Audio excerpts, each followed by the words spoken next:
Hello বন্ধুরা, welcome back to my channel, welcome to new blog. সুন্দরবনের ছোট্ট একটি গ্রাম থেকে আমি সাথী নতুন ভিডিওতে তোমাদের সকলকে অনেক ওয়েলকাম আর অনেক ভালোবাসা জানাই। আশা করি তোমরা সকলেই ভালো আছো, সুস্থ আছো, আমিও ভালো আছি। নতুন দিনের নতুন আরেকটি ব্লগ নিয়ে চলে আসলাম তোমাদের সামনে। তো দেখো, সকালবেলায় বুঝতেই পারছো, যেটা রোজ দিনই তোমাদের সাথে শেয়ার করি, উঠোনটা ঝাড় দিয়ে নিচ্ছি। দেখো এত বেশি পাতা জমে যায় না এই প্রত্যেকটা দিন। আম গাছে দেখেছো চারিদিকটা কত আম গাছ, আর পুকুরের জলটা দেখেছো একদম স্বচ্ছ পরিষ্কার। আর আমাদের পুকুরের চারপাশ দিয়ে যেমন গাছ রয়েছে, উঠোনের চারিদিকেও তেমন ভাবে গাছ রয়েছে। ওই জন্য উঠোনে না প্রচুর পাতা পড়ে। রোজ দিন দুবেলা ঝাড় দিতে দিতে না মাজা কখনো মনে হচ্ছে ব্যথা হয়ে যায়, এরকম হচ্ছে। মানে কি আর করবো বলো। আর ঘর থেকে ঘরের সামনেই উঠোনটা পরিষ্কার না রাখলেও হয় না। কোনো কোনো দিন না দুবারের জায়গায় 3বারও ঝাড় দেওয়া হয়ে যায়। এরকম কষ্ট হয়, অনেকটা লম্বা তো, একটুখানি ছোট হয়ে গিয়েছে, মানে সরু হয়ে গিয়েছে জায়গাটা, কিন্তু তাহলে কি হবে, লম্বাটা কিন্তু অনেকটা রয়েছে। মানে আমাদের রান্নাঘর থেকে আমাদের একদম পুকুর পাড় ধার, মানে পুকুরের ধার পর্যন্ত উঠোনটা বেশ ভালোই লম্বা। তো সে যাই হোক, দেখো ঝাড়পাট দিয়ে পরিষ্কার করে রাখছি। আর এমনিতেও বৃষ্টির দিন সামনেই আসছে, তখন তো আর ঝাড় দিতে পারবো না, নোংরা হয়ে থাকলেও কিছু করতে পারবো না। তো সে যাই হোক, দেখো সকাল সকাল উঠোনটা ভালো করে ঝাড়পাট দিয়ে এক জায়গায় এই যে পাতাগুলো জমিয়ে রাখি। কারণ কি বলতো, এই পাতাগুলো না আমার শাশুড়িমা ঝেড়ে ঝেড়ে নিয়ে একটুখানি রৌদ্রে দিয়ে শুকনো করে উনুনের ধারে দিয়ে দেয় আর কি।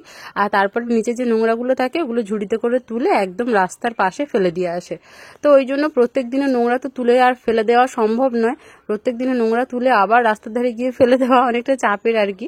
তো ওই জন্য এই যে এখানে রেখে দেই, তারপরে শাশুড়িমা 2 দিন 3 দিনের এই যে নোংরাগুলো এখানে ঝাঁপানো থাকে, এখান থেকে নিয়ে আবার রাস্তার ধারে ফেলে দিয়ে আসে। তো সে যাই হোক, দেখো তোমাদের সাথে কথা বলতে বলতে উঠোনটা আমার ঝাঁট দেওয়া হয়ে গিয়েছে। আর উঠোনটা গোলা না দিলে না, মানে ওই যে গোবর দিয়ে গোলা না দিলে দেখতে ভালো লাগবে না। তো কি আর করবো বলো, এমনি বর্ষার দিন প্রত্যেক দিন টুকটাক হালকা পলকা মানে টিপটাপ বৃষ্টি তো পড়তেই আছে। তো ওই জন্য আর সেইভাবে গোলাও দেওয়া হয় না। তো সে যাই হোক, গতদিন দেখো, আগের দিন মানে রাতে, গতদিন বলবো না আমার গতদিন আগের দিন খুব গুলিয়ে যায়, বারবারই বলি। তো গতদিন রাতে হচ্ছে ডিম রান্না করেছিলাম। ডিমের খোলাগুলো না ওইভাবে কড়াইয়ের মধ্যে রাখা ছিল। ডিমের খোলা যেখানে সেখানে ফেলতে একেবারেই দেয় না, আগুনে পুড়তেও দেয় না তোমাদের দাদা ভাই আর কি। তো সে যাই হোক, দেখো পুকুরে এই যে ফেলে দিলাম এক সাইডে, আর তারপরে এখানে বসে গিয়েছি বাসনগুলো মেজে নিতে। বাসন মাজতে না দেখবে অনেকটা বেশি সময় লেগে যায়, আমার তো বেশি সময় লেগে যায়। যারা উনুনে রান্না করো তারা ভালো করেই জানবে যে কড়াই হাঁড়ি বাসন মাজতে অনেকটা বেশি সময় লেগে যায়। আর পুকুর পাড়ে ওই যে তোমাদেরকে বললাম যে বৃষ্টির জন্য আর কলেজে জল আসে তার জন্য সবটা মিলে পুকুরের জলটা অনেকটা বেশি হয়ে গিয়েছে। তো ওই জন্য কাজ করতেও বেশ ভালো লাগছে। আগে নিচে নেমে কাজ করতাম, দেখেছো নিচের ঘাটটা ওই যে মানে অনেকটা জল উঠে গিয়েছে। আর বাসন মাজতে মাজতে এমনভাবে দুটো থালা না, একই রকম থালা তো একসঙ্গে রাখলে না জয়েন্ট হয়ে যায় পুরো, তাকে খুলতে না অনেক বেশি সমস্যা হয়। খুলতে গেলাম, দেখো একটা জলেই পড়ে গেল। ভাগ্যিস ধারে কাছে পড়েছিল তাই হাত দিয়ে তুলে নিলাম, নয়তো দূরে গেলে না সেই স্নানের সময় তুলতে হতো। আর পুকুরে সাধারণত আমি স্নান করি না, তোমাদের দাদা ভাই আমার শাশুড়ি মা সবাই করে, মানে তাদেরকে বললে দুটো কথা শুনিয়ে তারপরে জিনিসটা তুলতো আর কি। যদিও বা ধারে কাছে পড়েছে তাই আমি তুলে নিতে পারলাম। তো সে যাই হোক, দেখো এখানে ঝটপট করে বাসনগুলো মেজে নিচ্ছি। সংসারের তো কাজ প্রত্যেক দিনই থাকে, আর সেটা কি আর বলবো বলো, শরীর খারাপ হোক অসুস্থ হোক যাই হোক মোটামুটি করে যেতেই হবে। আবার আমার পড়ানো থাকে। আজকে না সকালবেলা হচ্ছে পান্তা ভাত করেছি আর কি। তো ওই জন্য সকালবেলা রান্নার ঝামেলাটা মোটামুটি 2 দিন 3 দিন ধরে নেই। আবার 2 দিন বা 3 দিন যদি পান্তা ভাত খায় তারপরে আর কিন্তু খেতে চাইবে না, আবার সে ভাত তরকারি সকালেও করতে হবে। 3বার রান্না করলে না প্রচুর কষ্ট হয় এই গরমের দিনে বিশেষ করে। দেখো আমার এখানে বাসনগুলো মাজা হয়ে গিয়েছে, তারপরে আমি কড়াইটা মেজে নিচ্ছি। আর কড়াই মাজতে তো ওই যে মাথায় আমার হাত পড়ে, এরকম একটা ব্যাপার আর কি। কড়াই মাজতে অনেক বেশি সময় লাগে। কড়াইয়ের তোলাটাও ভালো করে চকচকে করে পরিষ্কার না করলে দেখতে ভালো লাগে না। আর এমনিতে উনুনে রান্না করা বুঝতেই পারছো, কালি চারিদিকে ভালো রকম মানে তেল ছিটে ভাব পড়ে যায় প্রচুর ভাবে আর কি, যেটা তুলতে অনেকটা বেশি সময় লেগে যায়। এই যে ডোলে ডোলে আগে বাসনগুলো মেজে নিই, তারপরে যেহেতু কড়াইটা কালি তো ওই কারণে শেষে কড়াইটা মাজি আর কি। তো দেখো এখানে এই যে কড়াইটা ভালো করে একবার করে না কালিগুলো ডলে ডলে তুলে দিলাম, তারপরে আবার সাবান নিয়ে এইভাবে করে মাজছি। ঘরের উনুনে যেহেতু আমাদের গরু নেই, ঘুঁটেও সেভাবে নেই আর কি। ঘুঁটের ছাই হলে না খুব সহজেই এই যে কড়াইয়ের কালি বা হাঁড়ির কালি তুলে নেওয়া যায়। যেহেতু ঘুঁটের ছাই নেই বা এমনি কোনো নর্মালি যেহেতু পাতা জাল দিই, পাতা জালের যে ছাই না নর্মাল একদম, মানে কি বলবো, ধুলো ধুলো মতন, সেটা দিয়ে কোনো কাজই হয় না। তো ওই জন্য এই যে সাবান নিয়ে নিয়ে বারবার মাজতে না অনেক বেশি সময় লাগে। গ্যাসের বাসন ধুতে খুব বেশি সময় লাগে না, ঝটপট হয়ে যায়, কিন্তু এই যে উনুনের রান্নার কড়াই না খুব সমস্যা হয়। তো সে যাই হোক, দেখো অবশেষে কড়াইটা আমি মেজে মুজে চকচকে করে নিলাম। আর কড়াইয়ের ভেতরটা এরকম যদি পরিষ্কার না থাকে না, আমার সেই কড়াই ব্যবহার করতে মানে কি বলবো, একদমই ভালো লাগে না। আমাদের একটা কড়াই রয়েছে ছোট মতো, সেটা অনেক দিনের পুরনো, মোটামুটি প্রায় 30-40 বছর। তো সেই কড়াইটার ভেতরে একটুখানি কালো কালো রয়েছে আর কি। তবুও আমি সেটাও মেজে তোলার চেষ্টা করি, কিন্তু হয় না, সেটা অনেক পুরনো যেহেতু সেজন্য। তো সে যাই হোক, দেখো এখানে একদম হালকা ফুলকা রৌদ্র তো উঠেই গিয়েছে বাসন মাজতে মাজতে। দেখলে কয়েকদিন ধরে একটু হালকা মেঘও হচ্ছিল, কিন্তু এই যে দেখো সকালের দিকটা রৌদ্র উঠছে, আর দুপুর গড়িয়ে গেলেই না মেঘলা হয়ে যাচ্ছে পুরো চারিদিকটা। আর মেঘলা শুধু নয়, সঙ্গে হচ্ছে কালবৈশাখী তো রয়েইছে। বৈশাখ মাসে একটু কালবৈশাখী হবে না তা কি হয় বলো? কালবৈশাখী একটুখানি সন্ধ্যের দিকে হচ্ছে কালবৈশাখী, তারপর হচ্ছে লু মানে ধুলি ঝড়, সেগুলো তো রয়েইছে টুকটাক মোটামুটি। তো ওই কারণে বৃষ্টিরও মোটামুটি ফোঁটা পড়ছে। তো ওই যে দেখো সামনের পোর্শন যেহেতু আমাদের বেড়ার ঘর, তো বেড়ার ঘরে ওই যে পেপার দিয়ে টানিয়ে দিতে হয়, না তো ওই যে জলের ঝাপটাটা পুরো লেগে যাবে। ওই জন্য পেপারটা দেখো খুলে রাখা হয়েছে, আবার সন্ধ্যে পড়তে না পড়তে এটা টানিয়ে দেওয়া হয়। কোনো কোনো দিন রাতে বৃষ্টি হয়, কোনো কোনো দিন আবার ভোর রাত্রে বৃষ্টি হয়, ওই জন্য সমস্যা হয়ে যায়। টানানো থাকলে ঘুম থেকে উঠে আর লাফালাফি করতে হয় না আর কি। যাই হোক, দেখো পোড়েটা আমার মুছে একদম পরিষ্কার করা হয়ে গিয়েছে। এবার ঘরের মধ্যে আসলাম, এসে দেখলাম রাজ্যের জিনিসপত্র এলো মেলো হয়ে চারিদিকে ছড়িয়ে ছিটিয়ে রয়েছে। ঝটপট করে হাতে মানে কাজ করতে শুরু করে দিলাম। আগের দিন বিছানা চাদরটা চেঞ্জ করে নিয়েছিলাম, সেই বিছানা চাদরটা কেচে ধুয়ে পরিষ্কার করে তুলে এনেছিলাম, এনে না আলমারির মধ্যে রাখা হয়নি, ওইভাবে টানিয়ে রেখে দিয়েছিলাম। সারাদিনের পরিশ্রমের পরে না সন্ধেবেলা যখন রান্না বান্না শেষ করে ঘরের মধ্যে গিয়ে একটু বসি না, তখন আর ইচ্ছে হয় না যে কাজে হাত লাগাই, যেন তখন মনে হয় যে শুয়েই পড়ি, এরকম একটা ব্যাপার আর কি। তো ওরকমই আমার হয়। পরের দিন সকালবেলা উঠে আবার কাজের এনার্জি থাকে, তখন বেশি ভালো করে কাজটা করতে ভালো লাগে। ঘরের মধ্যে জানালা দরজা এখনো পর্যন্ত খোলা হয়নি, মানে একটা জানালা ওই যে সামনের দিকে খোলা রয়েছে। আর অনেক বেশি বেলা হয়ে গিয়েছে। ওই যে এখন না আমি এমন একটা মানে কি বলবো নিয়ম মনে মনে মানে নিজের থেকে করে নিয়েছি, সেটা হচ্ছে বাইরে যদি আমি বেরিয়ে আসি, বাইরের কাজ করেই তবে আমি ঘরে ঢুকছি। বাইরের কাজ একটা করে তারপরে দৌড়ে গিয়ে ঘরের কাজ, আবার বাইরে বেরিয়ে এসে কাজ, সেটা আর করছি না। মনের সঙ্গে যুদ্ধ করে একটা কি বলবো সমাধান করে নিয়েছি যে বাইরের কাজগুলো আমি আগে করে নেবো, তারপরে ঘরের ভেতরে এসে ঘরের কাজগুলো করবো। দেখো এখানে বিছানা চাদরটা ভাঁজ করে নিচ্ছে। তোমাদের তো বলেইছিলাম সাদা বিছানা চাদর বেশি দিন মানে কি বলবো পেতে রাখবো না, তুলেই দেবো। তো সে যাই হোক, এটা ভাঁজ করে মোটামুটি 2-4 দিন পাতাই থাক, মানে একটা সপ্তাহ অন্তত পাতা থাক, তুলে কেচে নিয়ে তারপরে রাখবো, ততক্ষণ এটা আলমারির মধ্যে রেখে দিই। তো এই বিছানা চাদরটা দেখো ভাঁজ করে আলমারির মধ্যে রেখে দিলাম। এবারে এই যে এলোমেলো কাঁথা পত্র সব রয়েছে, আর বালিশের কভারটা না মানে ওই যে তোমাদের বলেইছিলাম যে এই বিছানা চাদরটায় না ওই যে পাশ বালিশের কভারটা নেই। তো পাশ বালিশের কভার যেটা লাগানো ছিল সেটা তো ধুয়ে কেচে নিয়েছি, সেটা আজকে লাগিয়ে নেবো, নয়তো পাশ বালিশটা না নোংরাও হয়ে যাবে। তো ওই জন্য কভার না লাগিয়ে রাখলে খুব সমস্যা হয়ে যায়।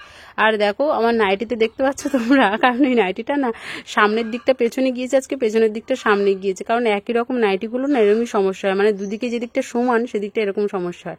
সামনের দিকটায় না একটা সেফটি পিনের সাথে মাথার একটা গার্ডার আমি কি বলবো মেরে রেখেছিলাম, যাতে বুঝতে পারি যেটা সামনের দিকটা আর ওটা পেছনের দিকটা। আমি সবসময় সেফটি পিন লাগিয়ে রাখি আর কি, বোঝার জন্য যে সবসময় এইটা সামনের দিকটায় পরবো আর ওইটা পেছনের দিকটায়। কিন্তু ওই যে আগের দিন না স্নান করেছি আমি সন্ধ্যের দিকে, একদম রান্না বান্না শেষ করে স্নান করে নিয়েছিলাম, নিয়ে আর নাইটিটা পরে নিয়েছিলাম, তো ওই জন্য উল্টে পাল্টে গিয়েছে, আমি তো খেয়ালও করিনি, ওইভাবেই রয়েছে আর কি। এখনই দেখছি আমি তোমাদের সঙ্গে যখন আমি ভিডিওতে ভয়েস দিচ্ছি তখনই আমি লক্ষ্য করলাম, তার আগে কিন্তু লক্ষ্য করিনি আর খেয়ালও করিনি। মানে এত বেশি কাজ বাজ কর্মকাণ্ড যে নিজের দিকে তাকাবো তার আর সময়ও নেই। চলো এবার ঝটপট করে ঘরটা ঝাড় দিয়ে নিচ্ছি, পুরো বারান্দাটাও ঝাড় দেওয়া হয়ে গিয়েছে। তোমাদের সাথে ভয়েস দিচ্ছি আর একটা মুরগি আমাদের এত বেশি জ্বালাতন করছে না, তার আওয়াজ কিন্তু তোমরা অবশ্যই পাচ্ছ, তো কিছু মনে করো না, কিন্তু বলে দিলাম একটুখানি। প্রচুর সমস্যা করছে মুরগিটা, কারণ কি বলতো মুরগিরা ডিম দিলে না প্রচন্ড ডাকে, ও হয়তো ডিম দিয়ে বেরিয়েছে তো তাই এত ডাকছে, তাড়িয়ে দিচ্ছি তবুও যাচ্ছে না। তো সে যাই হোক, দেখো দুপুরে রান্নাবান্না করতে চলে আসলাম। সকালে মানে তারপরে তোমাদের সাথে কিছু শেয়ার করলাম না সেইভাবে, ওই যে পড়ানো ছিল, পড়ানো কমপ্লিট করে পান্তা ভাত খেয়ে নিয়ে দেখো ঝটপট করে রান্নায় বসে গিয়েছে। এখানে দেখো ঢ্যাঁড়স দিয়ে মাছ রান্না করব, অল্প কয়েকটা কচি কচি ঢ্যাঁড়স দিয়ে নিয়েছি এখানে। এই গরমের মধ্যে উনুনের ধারে বসে রান্না করাটা যে কি কষ্টের কি বলবো তোমাদেরকে, কিন্তু এই কষ্টটা না কেউ বোঝে না। সত্যিই বলছি, সংসারে যে এত মানে কি বলবো ছোট বড় কাজ আমরা করে চলি প্রত্যেকেই, প্রত্যেকটা বাড়ির বউদের কথাই বলছি। এত যে ছোট বড় কাজ, চারিদিকটা গোছানো, কেটে কুটে ধুয়ে বেছে রান্না করে সেই জিনিসটা গুছিয়ে রাখা, রান্নাঘর ঝাটপাট দিয়ে পরিষ্কার করা, আবার স্নান সেরে আসতে না আসতেই সবাইকে সাজিয়ে গুছিয়ে ভাত বেড়ে দেওয়া, যে কি কষ্টের আর কি চাপের, কিন্তু কেউ সেটা কিন্তু বোঝে না, আর কেউ বুঝবেও না কোনোদিনও। মানে কি বলবো, আদি অনন্ত কাল ধরে যখন কেউ বোঝেনি, আজ আর বুঝবে কি করে বলো। তো চলো, এখানে এই যে ডাঁটা চচ্চড়ি করেছি, পটল ভাজা করেছি, আর এই যে দেখো ভাত, আর এখানে ওই যে ঢেঁড়সের তরকারিটা হচ্ছে। দুপুরে রান্নাবান্না কমপ্লিট করেই চলে এসেছিলাম স্নান টান সেরে খাবার দাঁড়িয়ে একটুখানি না রেস্টও নিয়ে নিয়েছি আমি, সেটা তোমাদের সাথে বলছি না। দেখো রেস্ট বলতে ওই যে প্রায় 10 মিনিট মতন একটুখানি ফ্যানটা চালিয়ে বসেছিলাম স্নানের পরে, আর তারপরেই দেখো চলে আসলাম। আবার ওই দিকটা বেলা গড়িয়ে যাচ্ছে, মানে সেটা নিয়েও কথা শুনতে হবে যে বেলা গড়িয়ে যাচ্ছে, সেদিকে আবার ভাত খেতে হবে। কি আর করব বলো, রেস্ট নেওয়ার সময় নেই। এই যে ভাত টাত খেয়ে উঠেও না যে রেস্ট নেবো তার আর উপায় থাকে না। আমাদের যে প্রচুর কাজ থাকে, প্রচুর কাজ, মানে কি বলতো, এই যে ভাত খেয়ে দিয়ে উঠতে উঠতেই 3টে প্রায় বেজে যাবে। কারণ কি, খাবে সবাই, খাবে খাবে খাবে, বাসন কোসন সব নিয়ে গুছিয়ে যেতে হবে, এঁঠো নিতে হবে, নিয়ে বাসন টাসন ধুয়ে দিয়ে এসে আবার এই যে ভিডিও এডিট করতে বসতে হবে। ভিডিও এডিট করে উঠতে উঠতেই ওই যে 5টা 5:30 হয়ে যাবে। তারপরে আবার সন্ধেবেলার কাজ বাড়ির মধ্যে, সেই ঘর ঝাঁট দাও, উঠোন ঝাঁট দাও, কলে যাও, জল আনো, আবার রাতের রান্নার জন্য চাল ধুয়ে গুছিয়ে রাখো, তারপরে সন্ধে দাও, তারপরে আবার সেই রান্না করতে বসো। তাহলে বলো তো আমরা কখন রেস্ট নেবো? রান্না করে উঠতে উঠতে প্রায় 8:30 পৌনে 9টা, আবার খাওয়ার জোগাড়, যে তাড়াতাড়ি করে ভাত দাও ভাত দাও, এই এক্ষুনি কারেন্ট চলে যাবে, এই এক্ষুনি মেঘ করেছে, তাড়াতাড়ি ভাত দিয়ে দাও, সব খেয়ে দিয়ে আবার সেই বাসন কোসন গুছিয়ে রেখে দিয়ে তারপরে গিয়ে আমাদের রেস্ট। এরকমভাবেই কিন্তু আমার প্রত্যেকটা দিন চলে। তাহলে বলো তো একটা মানুষের শরীরে কতদিন পারবে এইভাবে যদি চলতে থাকে? কিন্তু কেউ তার হিসেব নেয় না। দিনের শেষে শুধু একটাই কথা বলে সবাই, যে সারাদিন কি করো, সারাদিন কি করো, কি এমন কাজ করো সারাদিন যে তোমার এত কষ্ট হচ্ছে, এরকম কিন্তু শুনতে হয়। আমি জানি না কাদের বাড়িতে শুনতে হয় কি হয় না, কিন্তু আমাদের বাড়িতে এটা মানে রোজ দিনই চলে আর কি, শুনতে হয়। তো সে যাই হোক, দেখো এখানে খাওয়া দাওয়া শেষ করে শাশুড়ি মা, আমি, তোমাদের দাদা ভাই, আমার ভাসুরের ছেলে, যেহেতু স্কুল ছুটি পড়ে গিয়েছে, সবাই খাওয়া দাওয়া শেষ করে বাসনগুলো আমি পুকুর পাড়ে রেখে এসে এখানে দেখো এঁঠোটা নিয়ে নিচ্ছি, ভালো করে বুলিয়ে নিচ্ছি, আর তারপরে যাব পুকুর পাড়ে গিয়ে আবার ওই যে বাসনগুলো মাজবো, ধোবো, আবার স্নানের জামা কাপড়গুলো একটুখানি সাবানে ভিজিয়েছি সেগুলোও কাচবো কুচবো। নিজের জন্য না একেবারেই সময় পাইনি, একদমই না। চুলগুলো দেখে মনে হচ্ছে যেন কতদিন আঁচড়াইনি, ঠিকই তাই। যে একটু তেল দিয়ে আঁচড়াবো তার আর সময় হয় না। সেই মায়ের কাছ থেকে, মায়ের বাড়িতে গিয়ে চুলে তেল দিয়ে ভালো করে চুলটা আঁচড়ে নিয়ে এসেছিলাম, তো সেইভাবেই আছে আর কি। বাড়িতে এসে এখনো পর্যন্ত চিরুনি দেওয়ার সময় হয়নি। তো চলো, দুপুরের খাওয়া দাওয়া শেষ করে, দুপুরের কাজকর্ম শেষ করে, ওই যে বললাম তোমাদেরকে, একদম একই নিয়মে সমস্ত কাজ কমপ্লিট করে, ভিডিও এডিট করা কমপ্লিট করে, সন্ধেবেলা দেখো ঘর উঠোন ঝাঁট দিয়ে চলে আসলাম সন্ধে দিতে। এখানে দেখো আমাদের তুলসী মন্দিরে আমি সন্ধে দিয়ে নিচ্ছি। তুলসী মন্দির ঘর দু জায়গায় আমি সন্ধে দিয়ে নিচ্ছি। আর আমাদের প্রদীপটা না, একটা নতুন প্রদীপ নিতে হবে। প্রদীপের নিচটা না একটুখানি ভেঙে মতন গেছে, ওই জন্য প্রদীপটা না ভালো করে বসানো যায় না। তো সে যাই হোক, দেখো তুলসী মন্দিরে এইভাবে কিন্তু প্রদীপ আর ধূপ দিতে হয়, অবশ্যই প্রদীপ দেবে তুলসী তলায়। তুলসী তলায় প্রদীপ দেওয়ার নিয়ম রয়েছে। তো সেইভাবে দেখো আমি এখানে তুলসী তলায় প্রদীপটা বসিয়ে একটুখানি হরিনাম পাঠ করব।